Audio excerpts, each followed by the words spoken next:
సుందరమైన అడవిలో జీబ్రా మరియు కుందేలు జీవించేవి. జీబ్రాకు తెల్ల కాళ్ళపై నలుపు గీతలు ఉండటం వల్ల అడవి జంతువులందరూ అందమైన జీబ్రా అని పిలిచేవారు. కుందేలు మాత్రం చాలా చురుగ్గా తెలివిగా ఉండేది. కానీ తన అందాన్ని ఎవరు గుర్తించరని బాధపడేది. ఒకరోజు అడవిలో ఓ పెద్ద పర్వతం ఎక్కే పోటీ పెట్టారు. చాలా జంతువులు పాల్గొన్నారు. జీబ్రా కూడా వచ్చాడు.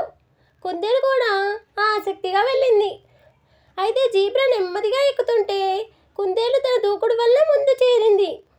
మధ్యలో ఓ ప్రమాదకరమైన గోతిలో జీబ్రా పడిపోయింది. అప్పుడు కుందేలు తన చిన్న కాళ్ళతో ఎగురుతూ వెళ్ళి తాడు సాయంతో జీబ్రాను పైకి లాగింది. పోటీ తర్వాత కుందేలును అందరూ ప్రశంసించారు. జీబ్రా కూడా వచ్చి నిన్ను నేను చాలా చులకనగా చూశాను, కానీ నీవు చాలా గొప్పవాడివి. నీ వంటి స్నేహితుడు నా జీవితంలో ఉన్నందుకు చాలా గర్వంగా ఉంది అన్నాడు. అప్పుడు కుందేలు నవ్వుతూ చెప్పింది, అందం కంటే మంచి మనసు ముఖ్యం. సహాయం చేసే గుణం ఉన్న వాళ్ళే నిజమైన ఆప్తులు. కథలో నీతి, అందం తాత్కాలికం, కానీ మంచితనం శాశ్వతం. మన గుణాలు మన బలాన్ని నిరూపిస్తాయి.